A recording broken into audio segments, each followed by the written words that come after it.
The Legend of Korra, Book 1, Air. I'm not sure if that means season, but...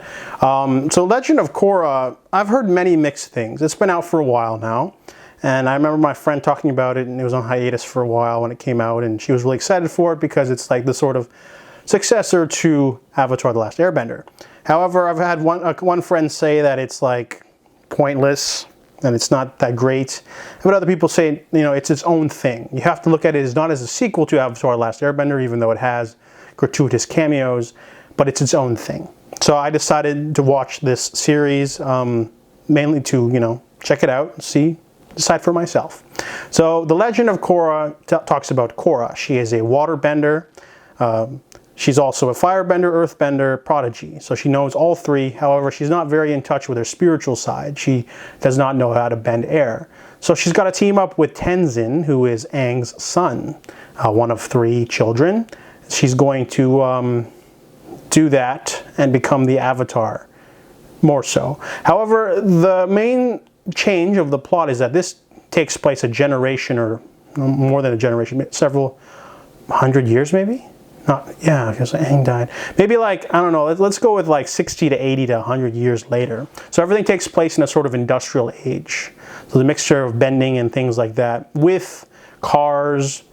Everything seems like to be in like the 20s of sorts. So there's like planes, ships, but there seems to be some discrepancies. No guns, which is weird. So like the police are all metal benders. They just use grappling hooks, but they don't have any projectile weapons. But the villains do. And I just felt it was really, you know, like a weak thing for the police to be so weak. Also, I didn't like how, you know, without the usage of guns, you don't have to have guns, but a lot of the, it felt like the plot was bending over backwards. For example, Zuko's son shows up later in the series with a fleet of ships, and 3 firebenders have to fire into a cannon, and the cannon shoots the fire farther. I don't know if that's like a good usage of bending. Same goes for the dogfighting. The villains have a fleet of ships, and they only can drop bombs, but they don't have guns, which is strange. And the villains also develop these robot tank things, and they have, you know, electrical gauntlets. They're very overpowered, and I didn't like how they nerfed a lot of the main characters so easily. Like Tenzin gets knocked out like 5 or 6 times throughout the first season. But let's move on from the nitpicks. I really like the animation. You can't lie and say that the animation's freaking gorgeous. I mean, some of those fight scenes, because the villains are the Equalists. They're run by a mysterious masked man named Aang, who is basically, he said his family was killed by firebenders, so he wishes to use his special power of removing bending to create an equal world for all. So he's got like these army of revolutionaries. They all fight like Tai Li, you know, they're chi blockers, you know, they fight like ninjas. So there's a lot of smooth animation for whenever they have to fight. And just, it's really weird because like on the back of the DVD cover, they have the mustached guy with the twin batons, the lieutenant of Aang, and he doesn't even have a name, but he's like in the series a lot. And it's just really awkward how like he doesn't have a name, but he's like always there.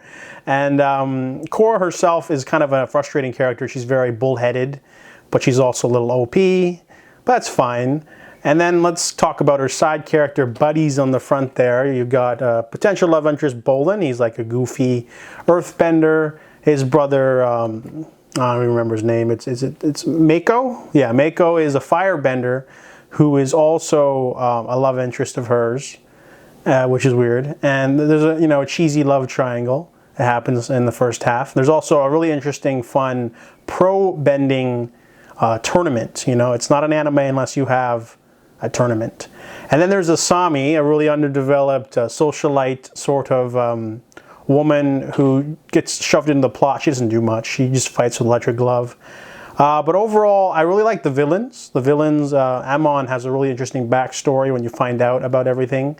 I totally missed the part, though, at the end. The ending seems a little bit weird. It's almost like, you know, it's like finding out your dad is dead and then, oh, no, I'm just kidding, he's alive. It's like, what? Why even go with that plot line at all? So besides the really nice animation, and I guess the villain's backstory, there's not much else to like about this series. There are some cameos from old people from the first series, like Aang, Toph, Sokka, Katara. But everyone shows up in this. Yeah, everyone shows up in this, and it's really weird how a lot of the characters mimic their parents. For example, Toph, we find out that she ended up becoming like a chief of police, and then her daughter ends up being the chief of police. It's like, I guess she wasn't really creative enough to, she wanted to follow in her mother's footsteps, which is fine. But then you've got, you know, Aang's three kids. One of them is like a sort of stiff-faced Tenzin, but Bumi is exactly like Bumi, which is weird because why would his son end up being, you know, rambunctious and named after an old friend of his? It's kind of weird. Same goes for General Iroh, Zuko's child. He's very similar. It's weird how their kids end up being basically carbon copies of themselves. And Katara's there, but she's in a small role. Overall, yeah, Legend of Korra Season 1, I was able to marathon the whole thing within a day. It's not awful, but I'm interested to see where the story goes, because Amon was getting kind of annoying throughout the entire season. I'm glad they ended that arc. So moving on to Season 2. The Legend of Korra Book 2 Secrets is the second season of the show. I remember my friend said that this is sort of the filler season, and I kind of see what he meant when he said that. This version, this season of the story, doesn't have the same writers. I mean, Michael DiMartino does write a couple episodes, but they sort of give it off to other people, which is why the tone is completely different. If you can't tell who the villain is within the first 2 episodes, then you're just like not a fan of murder mysteries, I guess. But yeah, this story is not very interesting. Basically, there's an imbalance of spirits, and they're attacking. So Korra must go to a special place in the South Pole to open a portal in order to stop them from coming out. And then there's some betrayals. There's a lot of side plots involving Bolin becoming a movie star, BS relationship stuff, hopping back and forth. It feels like YA drama. Feels like a young adult novel at times, you know, like, oh, but I like you, but I like you, but I had amnesia. Oh, yes, we're back together. Like, ugh. And there's some new interesting characters. I like Varric. He's a very eccentric force. And, you know, there's some cool water bending, but there isn't enough bending overall. It's a lot of spirits versus people action. Not very interesting. There is a lot of action sequences. It kind of feels like this whole series is more about the action than character development. Korra is still a stubborn person making a lot of mistakes. She's not a very likable protagonist. Asami's still kind of boring too. She's just like, I want to be businesswoman. And yeah, overall, I mean, Tenzin gets a lot of character development with his siblings, which I liked. It was a little bit more of a, you know, slowing down the pace. But overall, Season 2 wasn't very strong. I found myself bored. At least we get to see a little bit more of Korra's parents, because they pretty much get shafted in the first season. And I was like, what's up with that, you know? And so they get a little bit more to do in this season. And overall, I'm interested to see where the series continues. I've only got 2 seasons left, so I might as well finish it off. But the series is short and quick. It's easy to binge. It's only like, what was it, like 12 episodes a book? Like 14 or so episodes a book, so it's not like very long. You can finish a season in an afternoon. So I'll move on to Season 3. The Legend of Korra Book 3 Change is considered the best season by many, especially my friend who I was talking to about the show. But there is something I have to mention about the last season. I don't even know how this happened, but I think it's because ever since lockdown, I've been sort of been watching more stuff on Netflix, and you don't really have any problems when you're watching Netflix. I've been using Netflix for so long that I've sort of forgotten how to use DVD players on game systems. So for some reason, when I was watching Season 2, I somehow missed the last 2 episodes of that season, and I didn't really notice, and it just, I don't know, it was really weird, because like the harmonic convergence happened in Season 2, and then it changed the world, and then the villains laughed, and I thought it was over. Mainly because when you press triangle on a PS4, it shows you how much time is left on the disc. But the way it was split up was the first 5 episodes, I guess, were considered one chapter. And then chapter 2 is 2 more episodes, which is usually not like that. Usually it's like all one, or it's, you know, individual episodes or chapters. And so I don't know what happened, but anyways, when I hit the triangle, it looked like the season was over.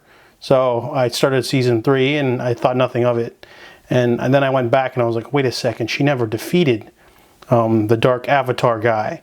And when I went back and finished off season 2, it was pretty wild in terms of animation, but I did not like the Spirit Pacific Rim Power Rangers type battle at the end there. It was really, I don't know, convenient. It was really over the top. So that happened, but then something else happened, the same thing with season 3. Whenever I tried to skip the opening, sometimes it skipped the first 8 minutes of each episode. So I missed the first 8 minutes of episode 4, which was the police escape from the prison. Pretty significant action sequence. And then, of course, the last 2 episodes, the same thing happened, and I didn't notice. And I don't know if it was I was tired, but like I was just like, I honestly thought it was like a budget thing where like they started the episodes in the middle of a fight scene to save time, because people were saying that like, oh, Legend of Korra is very rushed, and it just never occurred to me that, you know, why would an episode start in the middle of a fight scene? So I had to go back and watch episode 4 and 13 and 14. So now I can begin the review for book 3. Technical issues, you know, I don't know what happened. But anyways, Legend of Korra book 3 is really good because it manages to find more of a balance between lots of action and more character development. I noticed that one of the writers, I don't know his name, not Joshua Hamilton. Joshua Hamilton only does like 2 episodes this season, and DiMartino does a couple, but the one guy who did like half of season 2 gets to do, Tim Hendrick. He got to do most of this season, so it's almost like he became the showrunner, and I'm guessing he had like a thorough plan, because they even have a filler episode where they have some side characters training, and then they end up being like a main part of the finale. So I'm guessing that Tim Hendrick, he decided to have a more cohesive, you know, sort of arc for the entire season, which I really enjoyed the cohesion of it. Didn't feel choppy. So season 3 is basically about a group of 4 terrible criminals who have escaped. After the harmonic convergence, there has been a resurgence of people who can airbend. So Team Avatar tries to find some of these people and try to, you know, bring in a new air nation, but an old enemy of everyone, of society, has escaped. Zahir. He's now an airbender. So the film gets a nice injection of freshness with his character, because incredible voice acting, but also a villainous airbender is not something that we've seen before in the series. So it's really great to see him. Also, his cohorts are also unique. We get another combustion bender, and we also get a lava bender, and a more unique character. Mengzu is like a armless woman who uses water for bending and prosthetics, basically, and she is really powerful. So these 4 are really strong, and they want to kidnap the Avatar. They already tried to do this once, and meanwhile Korra is trying to find all the different airbenders, and she runs afoul of a plot in the Earth Kingdom. And I noticed that the romance aspect of this season gets sort of shafted, because, you know, we don't really care. I really liked how this season definitely balances the action and the character development. We get a lot more character development for Lin Beifong. We get her whole backstory with her sister and her mother and her niece, and then we get a little bit more for the Bolin and Miko's family. They get to find their family in the Earth Kingdom. Korra doesn't have much going on really in this season in terms of character development.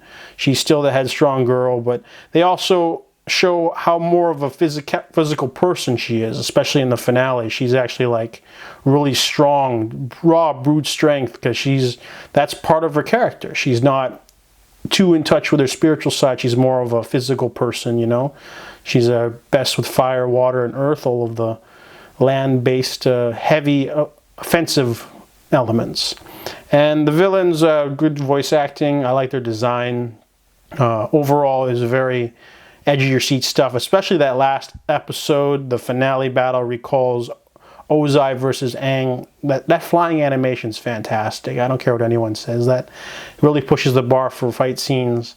So I really liked, also, I gotta mention the intense tone. Like, no one really dies in the first 2 seasons, really. Here and there, people, off screen. They have to do off screen because it's a kids movie, but the tone of this one is a lot darker, and I really liked it. Especially the some of the deaths near the end of the season. Some of the stakes are higher.